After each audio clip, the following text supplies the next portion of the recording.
Big Herc916, positivity, motivation, never settle for average.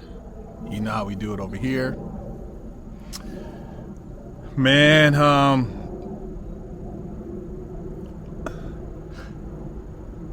interesting things going on in different parts of our country, man. And in one part, you have what appears to be a dystopia. No regard for the law, no regard for humanity. People have lost sight of just what they feel is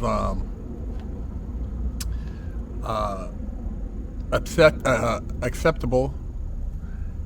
And I'm talking about like different parts of California, man. San Francisco,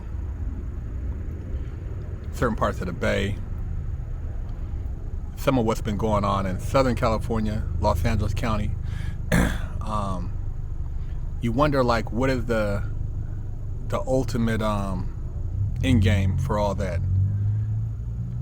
You know, when you decriminalize theft under $900, under $500, when you're no longer gonna enforce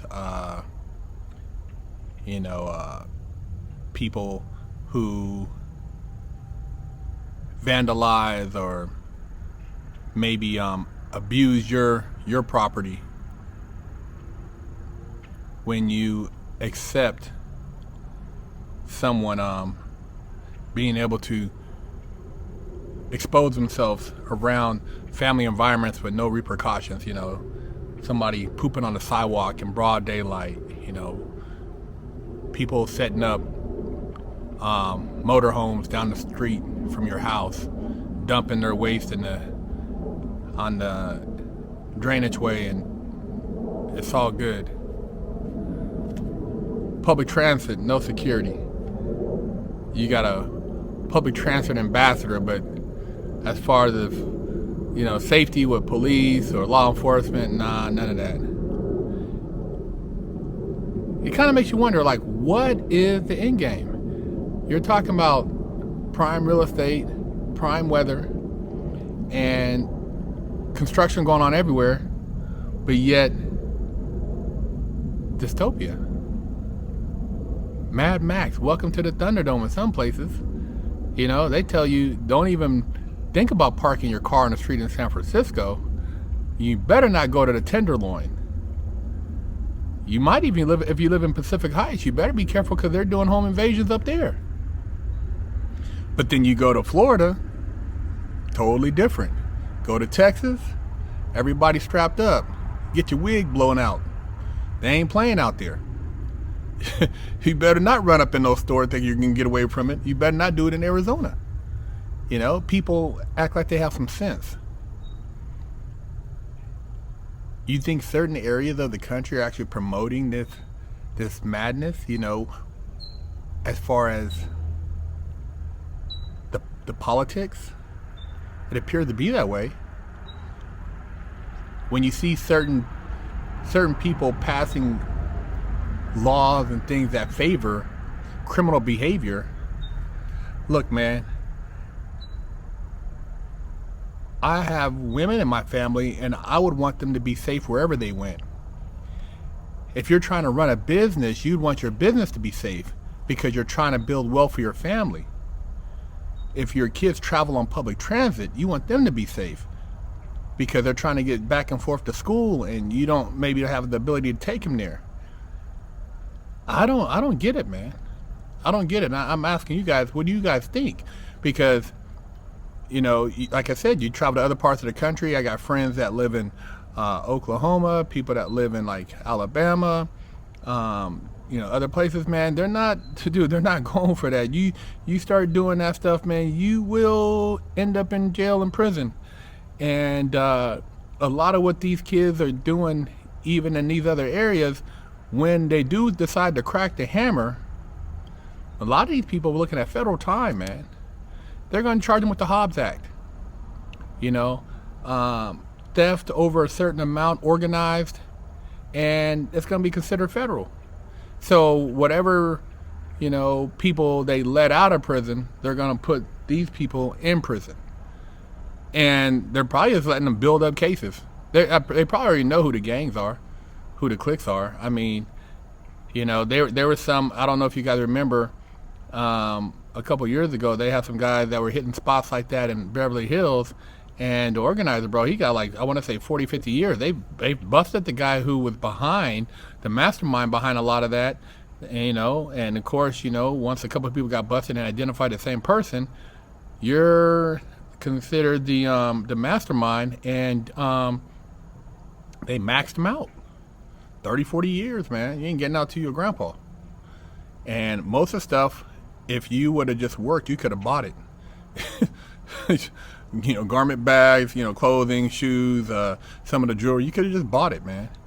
And I'm speaking from somebody who did time over something stupid. So I could speak from firsthand because, I mean, I could have made 10 times the amount of money I tried to rob a bank for if I would have just got a job, as far as working for myself or doing something entrepreneurial. So, but like I said, this dystopia that they're pushing in certain states, certain cities, Portland, San Francisco,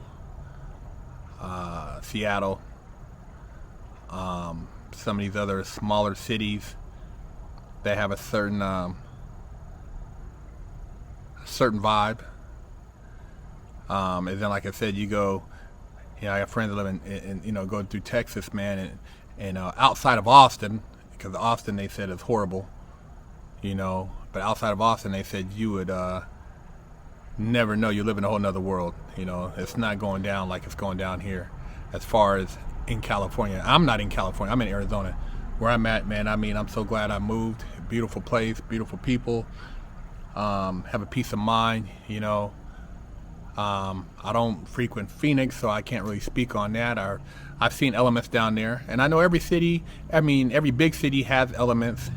Every state has an area, but overall, you try to go somewhere where you can raise your family up with values, enjoy life, have safety, feel secure. As you get older, you look for different things. You're not looking to be, wilding out and doing dumb stuff, because once you figure out that dumb stuff doesn't lead to anything, and those people you're running around with are all dummies, you most of the time figure it out too late.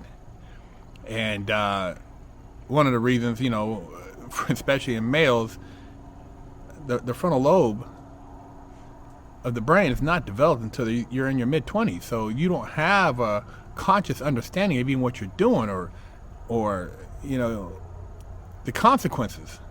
I know I didn't. I was 20. I was still willing to take really crazy chances, risk, but it's not something that most people talk about, because you're 18, you're considered an adult, you think you're ready to do whatever, you take on the world, you're indestructible, you're popping pills, you're high, you're doing whatever, you feel like Superman, and you're unstoppable until the feds knock at your door.